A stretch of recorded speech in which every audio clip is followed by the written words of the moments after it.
कि देखूं तो सही कि मेरे राज्य में प्रजाजन प्रसन्नचित्त है अथवा उनको कोई कष्ट हो रही है। तो प्रजाजनों के लिए ये रथ में सवार होकर रात्रि के समय भ्रमण कर रहे हैं कि मेरे राज्य में कहीं चोरी तो नहीं हो रही, मेरे राज्य में कहीं डाकुओं तो का बोलबाला तो नहीं हो रहा। तो स्वयं देखने को निकले हैं।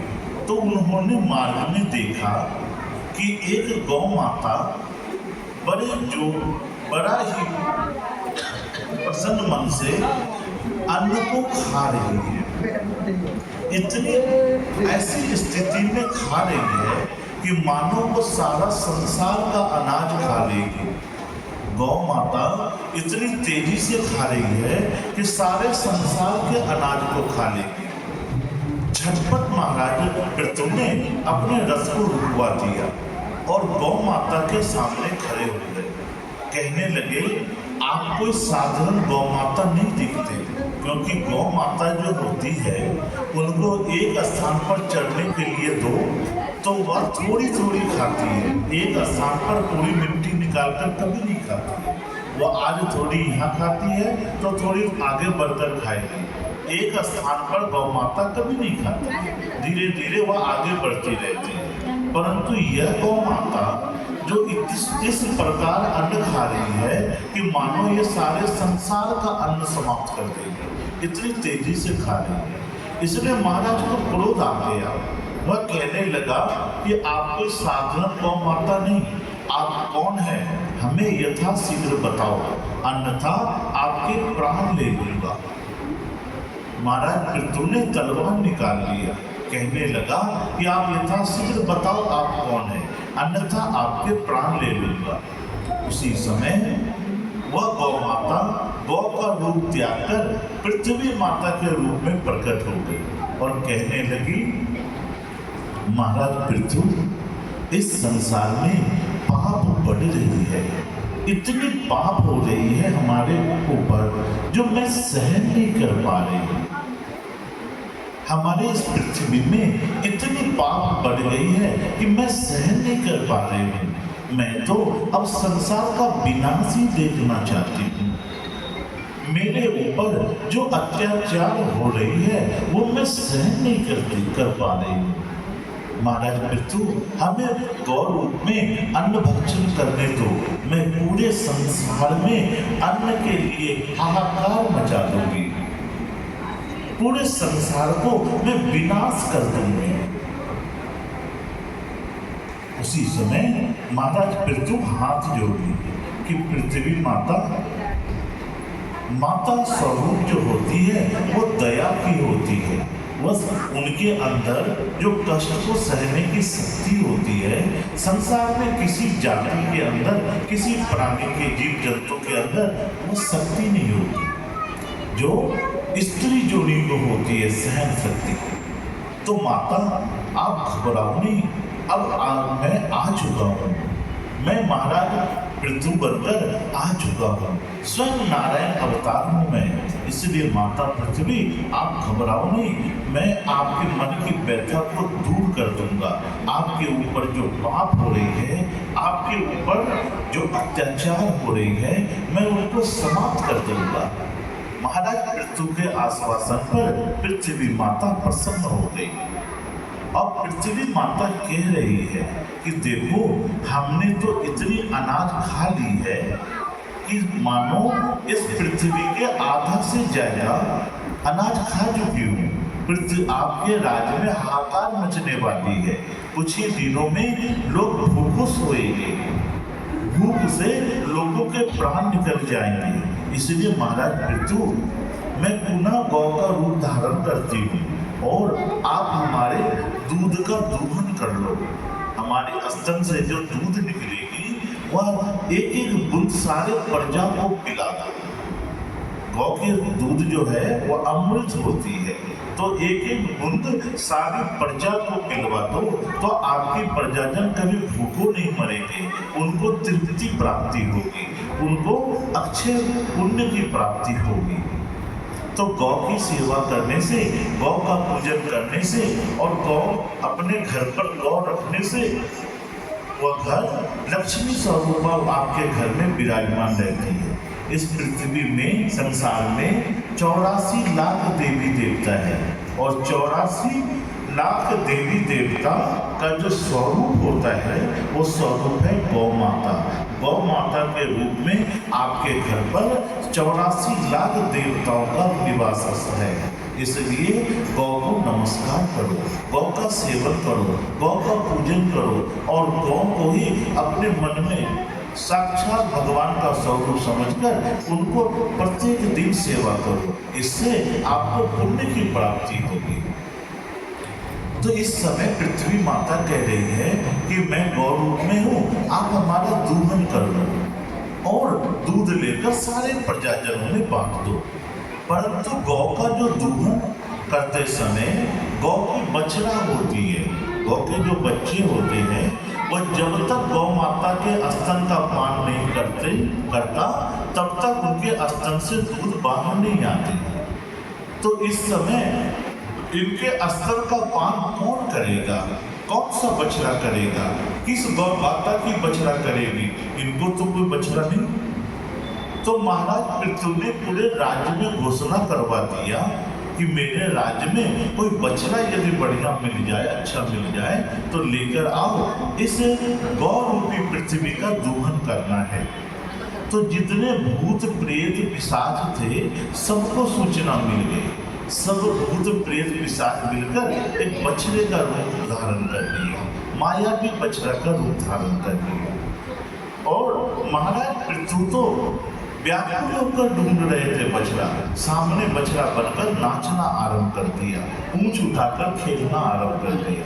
महाराज पृथ्वी से पकड़कर उस गौ माता के स्तन का पान कराने लगा। अब वो बछड़ा इस प्रकार पान करने लगा, इस प्रकार पान करने लगा कि मानो गौ माता के सारे दूधों का पान कर लेंगे, गौ माता के रक्त का भी पान कर लेंगे, गौ माता का संहार कर देंगे। महाराज पृथ्वी को समझ में आ गया। झटपट उन्होंने तलवार निकाल लिया। आप बछड़े रूप में कौन है यथाशीघ्र बताओ, अन्यथा आपके प्राण ले लूंगा।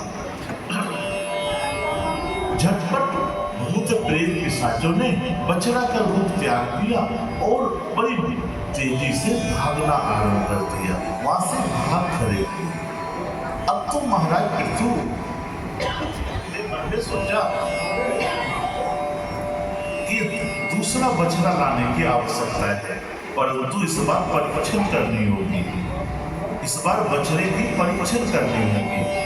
तो इस बार सबों ने निश्चय किया कि देवहूति के साथ करदम जी महाराज का विवाह हुई थी। कल की कथा में मैंने बताया था। तो देवहूति के गर्भ से बालक ने जन्म लिया जिसका नाम कपिल हुआ। उसी कपिल जी महाराज को बुलवाया गया, वे ही बछड़ा का रूप धारण किया और वे ही गौ माता के स्तनपान किए। उसके पश्चात महाराज पृथ्वी ने उनका दूहन किया। तो महाराज पृथ्वी ने जब से गौ माता का दूहन किया तब से वह महाराज पृथ्वी नाम से पूरे संसार में विख्यात हो गया और उस दूध से सारे प्रजाजनों को पान कराया। सारे प्रजाजन उस दूध को पाकर तृप्ति प्राप्त कर लिया। उस दिन से महाराज पृथ्वी की जय जयकार होने लगी। उस दिन से महाराज पृथ्वी के लिए लोग बड़ा ही मंगल वचन कहना आरंभ कर दिए। बोले श्रीमद् भागवत महापुराण की जय, सुखदेव जी महाराज की। बेनस्या वृक्षमुनियो दुर्वतस्या विचेष्टितम् बीभत्स्या लोकव्यसनम् कृपयोजो अस्मना सत्रिना। सुखदेव जी कहते हैं राजा परीक्षित, इस प्रकार पृथ्वी का दूहन की कथा को मैंने आपको बताया। अब एक बार की बात है, एक पुरंजन नाम का नवयुवक था। तो कहते हैं कि जिनके मन में जीवन यापन की जैसी सोच होती है तो भगवान उनको वैसा ही रास्ता दिखाता है। आप सोचोगे कि दूसरे के धन रखकर मैं अपना जीवन यापन कर लूं, तो भगवान आपको वैसा ही अवसर देते रहेंगे। और आप सोचोगे कि किसी से लेना नहीं है, जो जिनको आवश्यकता है उनको मैं दूंगा, तो भगवान आपको वैसा ही अवसर देता रहेगा कि आपके द्वार से कोई खाली हाथ वापस नहीं जाएगा। तो जैसी इच्छा रहेगी वैसे भगवान आपकी मनोकामना पूर्ण करते रहेंगे। तो सुखदेव जी कहते हैं, राजन परीक्षित, इस समय लोगों की जो भावना होती है, लोगों की मन की बात जो होती है, वो भगवान पूर्ण करते रहते हैं। कहते हैं कि जो काम करता है, जो व्यापार करता है, काम करता है, वह भी भोजन करता है, और जो काम नहीं करता है वो भी भोजन करता है। अर्थात इस संसार में जो आया वो भूखा कदापि नहीं रहता, उनको भोजन की व्यवस्था सदा सर्वदा रहती है। अजगर करे ना चाकरी और पंछी करे ना काम, और सबको भोजन के दाता कौन है? श्री राम। जो व्यापार नहीं करते, जो काम नहीं करते, उनका भी जीवन यापन हो जाता है, और जो काम करते हैं उनका भी जीवन यापन होता है। तो संसार पर भगवान ने आपको जन्म दिया है, भगवान ने भेजा है, तो आपके मुख के आहार को भी भगवान ने लगा रखा है। आपकी कभी कष्ट नहीं होने देंगे भगवान। सबके दाता राम है, सबको भगवान देते हैं। तो सुखदेव जी कहते हैं, राजन परीक्षित, एक पुरंजन नाम का परम सुंदर युवक हुआ। उनके मन में ये बात आती रहती कि मैं जीवन में कोई काम नहीं करूंगा, और हमें कोई ऐसी कन्या मिल जाए जो राजकुमारी हो, राजा की पुत्री हो, और देखने में स्वर्ग की अप्सरा के जैसी हो, परम सुंदरी हो, और उनके कोई भाई ना हो, क्योंकि भाई रहेंगे तो राज सिंहासन पर भाई बैठ जाएगा। उनका कोई भाई भी ना हो, एकमात्र राजकुमारी हो, उससे मेरा जीवन तो धन्य हो जाएगा। इस पुरंजन का एक मित्र था जिसका नाम था अभिज्ञात। अभिज्ञात कहता, भैया ऐसा क्यों सोचते हो? अपने हाथ से जो काम करोगे, जो परिश्रम करके जो धन की प्राप्ति होती है, उसकी आनंद ही कुछ और होती है। आप परिश्रम करके 2 रुपये भी इकट्ठा कर लोगे तो आपके मन में जो संतुष्टि होगी, जो आपके मन प्रफुल्लित होगी, तो दूसरे के दिए धन से कदापि नहीं हो सकता है। परंतु पुरंजन मन में सोचता, राजकुमारी मिल जाए, हमें राजा बना दे, कोई धन संपत्ति मिल जाए, हमारे हाथ लग जाए, तो जीवन हमारा धन्य हो जाएगा। अभिज्ञात समझाता कि नहीं, ऐसा नहीं करना, ऐसा कदापि नहीं करना, अपने परिश्रम करो। ईश्वर ने 2 हाथ दिए हैं, ईश्वर ने 2 पैर दिए हैं। ये मानव जोनी जो है, ये परम सुंदर जोनी है। इस मानव जोनी को प्राप्त करके जिसने परिश्रम नहीं किया, वो मानो अपने हाथ में आए हुए अमृत को गिरा दिया है। परंतु अभिज्ञात की बात को पुरंजन ने मानने से पीछे हट गए। अब एक दिन पुरंजन शिकार करने के लिए वन की ओर निकले हैं। अचानक सामने में एक परम सुंदरी नवयुवती दिखाई पड़ी। महाराज ने रथ को रुकवा दिया। महाराज ने रथ को रुकवा दिया पुरंजन ने, और वह परम सुंदरी नवयुवती भी अपने रथ को रोक दी। दोनों का आपस में आमना सामना हो गया, दोनों सामने खड़े हो गए। अब पुरंजन पूछने लगा कि अरे सुंदरी, आपका क्या नाम है, और आप दिखने में इतनी सुंदरी हैं, तो ऐसा प्रतीत होता है कि आप कहीं की राजकुमारी हैं, और आपके साथ इतने लोग जो आए हुए हैं, लगते हैं आपके अनुसेवक हैं। पुरंजन बार बार कह रहा है, परंतु वह कन्या कुछ नहीं कह रही है। पुरंजन बार बार कह रहा है कि आप तो देखने में साक्षात स्वर्ग की परी लग रही हैं। वह कन्या कुछ नहीं कह रही है। तो पुरंजन कहने लगा, क्यों आपने अब तक किसी प्रश्नों का उत्तर क्यों नहीं दिया? अब तक आपने हमारे प्रश्नों का उत्तर नहीं दिया। तो वह कन्या कहती है, पहले कहो, पहले हमें बताओ कि क्या आप मेरे से विवाह करने को तैयार हैं? क्योंकि मैंने दूर से ही आपको देख ली है। क्यों? क्योंकि आप बड़े सुंदर हैं और हमारे मन में तो आप भा गए हैं। तो ऐसा क्यों नहीं करते कि आप हमारे साथ विवाह करने को तैयार यदि हैं तो मैं सारे प्रश्नों का उत्तर दे दूंगी। क्योंकि दूसरों को अपनी सारी मन की बातों को क्यों बताओ? तो पहले आप बताओ। तो पुरंजन पूछने लगा कि पहले आप बताओ कि क्या आप राजकुमारी हो? कन्या कहने लगी, हाँ। कहाँ की राजकुमारी हो? तो भोगवती नगरी की राजकुमारी हो। आपके पिता हैं? नहीं, हमारे पिता संसार में नहीं रहे। तो आपके राज्य में कौन विराजमान है? आपका राज्य कौन चलाता है? कोई नहीं है। जो मेरे साथ विवाह करेगा वही उस सिंहासन पर विराजमान होगा। अर्थात जो मेरे स्वामी होंगे वही राज सिंहासन पर विराजमान होंगे। सच कह रही हो? आपने सच सच कही है हम मेरे से? हाँ महाराज, मैंने सही कहा है।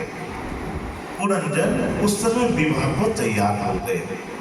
अभिज्ञात उनका मित्र कहता है, पुरंजन विवाह में कम से कम हमें तो साथ रख लो, क्योंकि बाल अवस्था से, छोटी अवस्था से मैं आपका साथ दिया हूँ, आपके सारे सुख दुख में साथ दिया हूँ, तो विवाह में तो साथ रख लो। पुरंजन कहने लगा, मित्र अभी विवाह हुई नहीं है। यह कन्या तो तैयार है विवाह करने को, परंतु हुई नहीं है। और ऐसी स्थिति में मित्रों की आवश्यकता नहीं है। ऐसी स्थिति में वो कन्या और मैं, वह युवती और मैं, मित्र को अभिज्ञात को ना कह दिया। अभिज्ञात दूसरे स्थान में जाकर चुपचाप बैठ गया और देख रहा है कि देखो, जब प्राणी के मन में लालसा आ जाती है, मन में लोभ आ जाती है, तो अपनों को भी छोड़ देता है। मन में जब प्राणी को लालसा आती है तो अपने भी पराये हो जाते हैं। वह मात्र धन संपत्ति देखता रहता है। पुरंजन विवाह को तैयार हो गए। वह कन्या उसके साथ विवाह करने को तैयार हो गई है। देखते देखते पुरंजन के साथ उस कन्या का विवाह हो गया, संपन्न हो गया। अब पुरंजन भोगवती नगरी के राज सिंहासन पर विराजमान हो गए कि मेरी मन की कामना को भगवान ने पूर्ण कर दिया। आज मैं भोगवती नगरी का राजा हूँ। भोगवती नगरी में 9 द्वार थे। 9 द्वार पर पहरा लगी हुई है। महाराज सिंहासन पर विराजमान हुए हैं। 9 द्वार पर पहरा लगी हुई है और पहरा उनके द्वार पर 32 फन का एक सर्प है, वो पहरा दे रहा है। वो इतना पराक्रमी है, इतना शक्तिशाली है कि चंद्रवेग नाम के एक शत्रु ने जब उन पर आक्रमण किया भोगवती नगरी पर, 32 फन का सर्प उसी समय अपनी पूरी शक्ति से चंद्रवेग को परास्त कर दिया।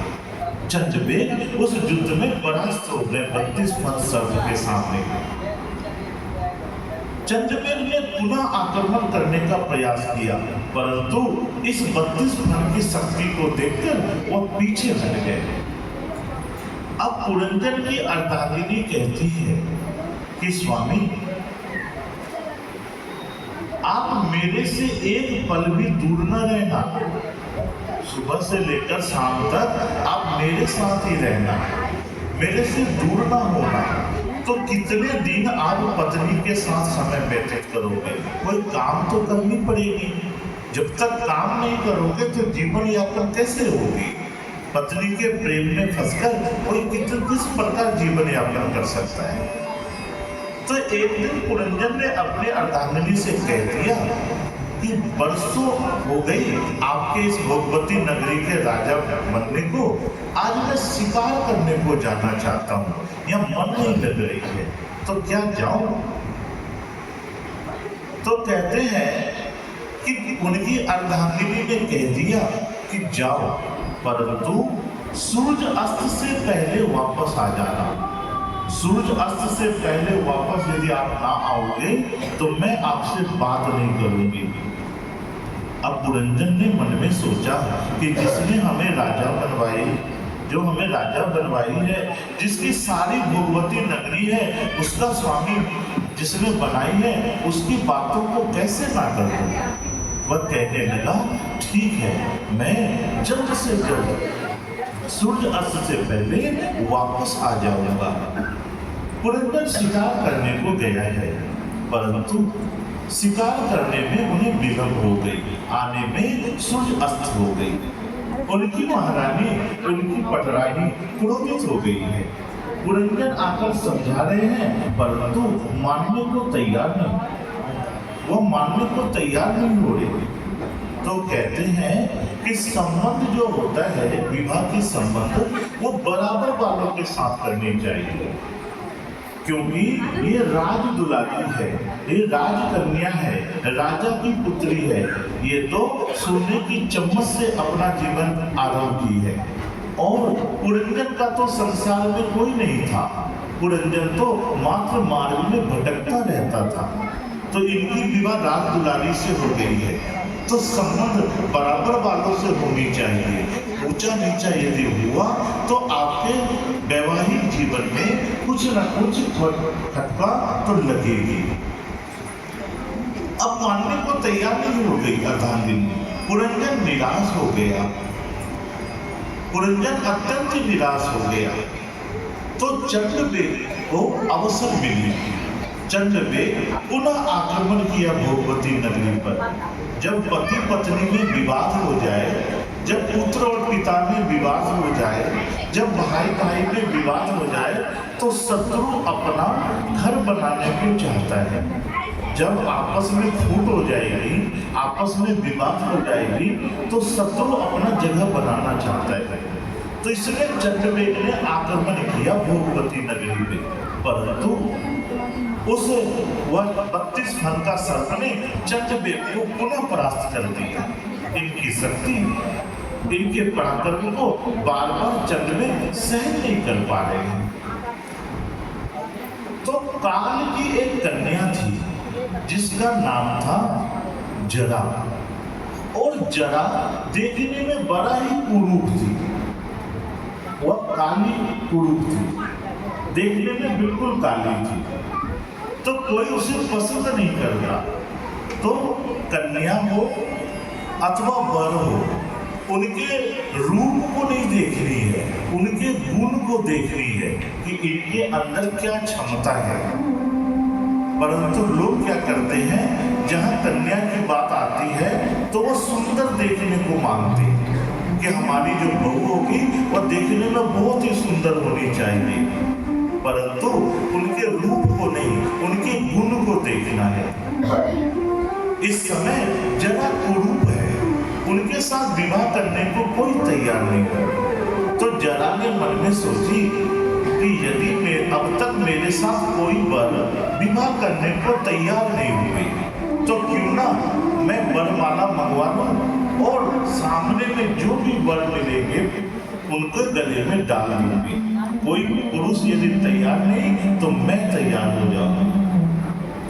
जरा वरमाला हाथ में ले ली और चलना आरंभ कर दी। मार्ग में चलते चलते देव ऋषि नारद के साथ उनका संपर्क हुआ।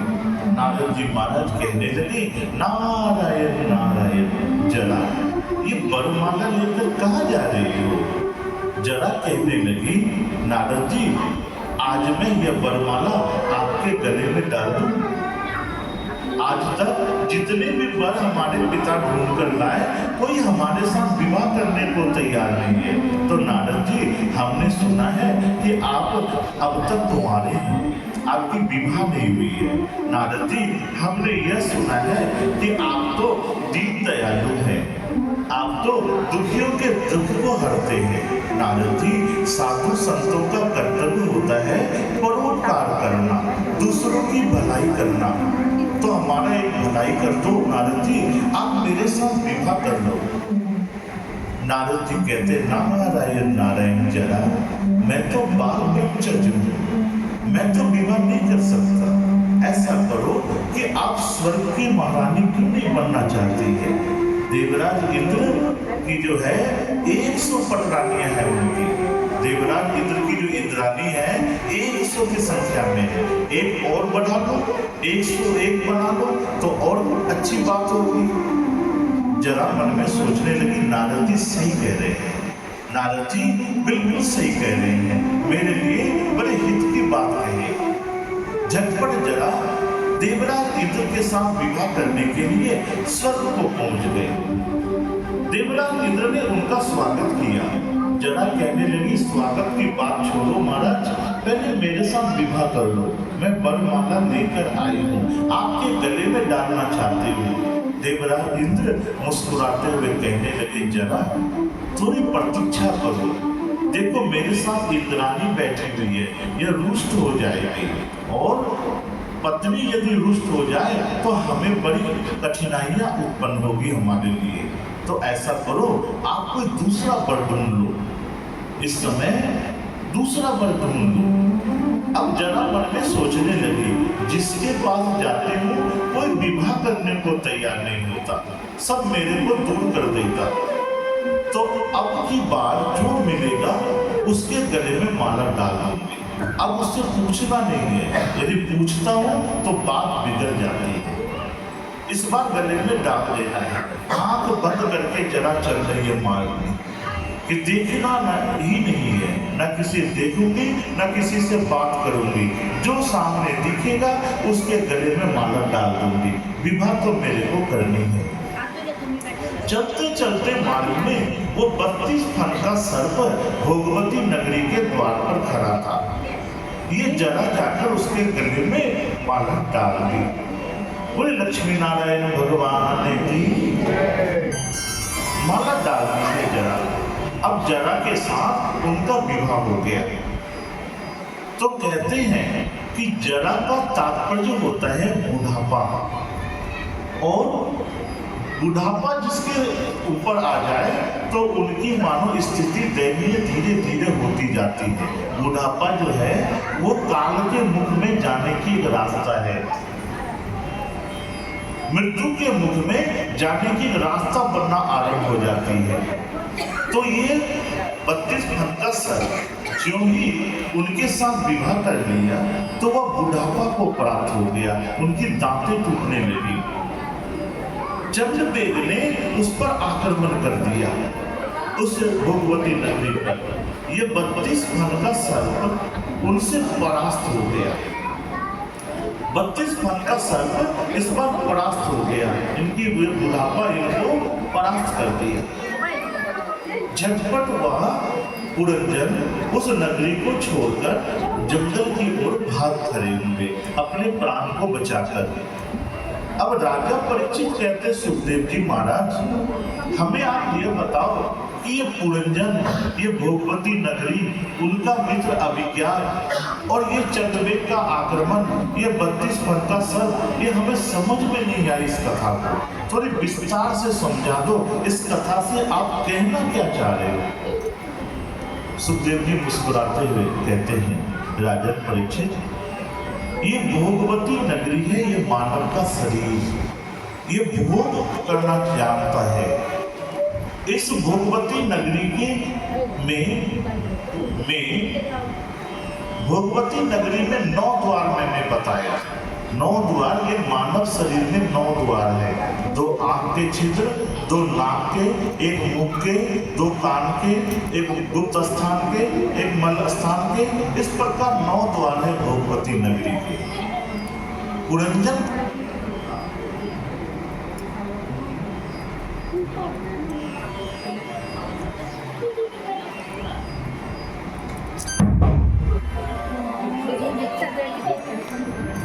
महाराज की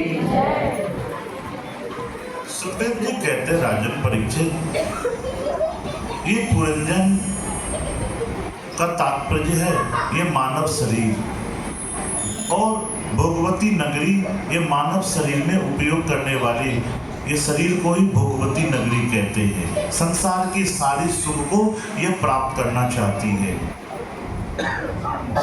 इनके 9 द्वार मैंने आपको बताया, इनके 9 द्वार हैं। इनके एक मित्र है जिनका नाम अभिज्ञात है,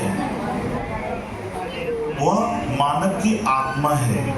आप कोई सा भी बुरा काम करोगे तो आत्मा पता चल जाती है और आत्मा आपको बुरा काम करने से रोकती है। परंतु जो ही मनुष्य लोभ में, क्रोध में आकर आत्मा की बात को नहीं सुनता, आत्मा की बात को नहीं मानता, वो प्राणी गड्ढे में अवश्य गिरता है। उनका बुरा होना निश्चित हो जाता है, क्योंकि आत्मा कदापि बुरा कार्य करने को नहीं देगी, वह आपको बुरा काम से रोकेगी। परंतु लोग आत्मा की बात नहीं मानते, तब बुरा कर्म करते हैं और विनाश उनका होना निश्चित हो जाता है। तो मैंने आपको बताया कि भोगवती नगरी में 32 फन का सर्प था। तो 32 फन का सर्प का तात्पर्य है कि मानव शरीर में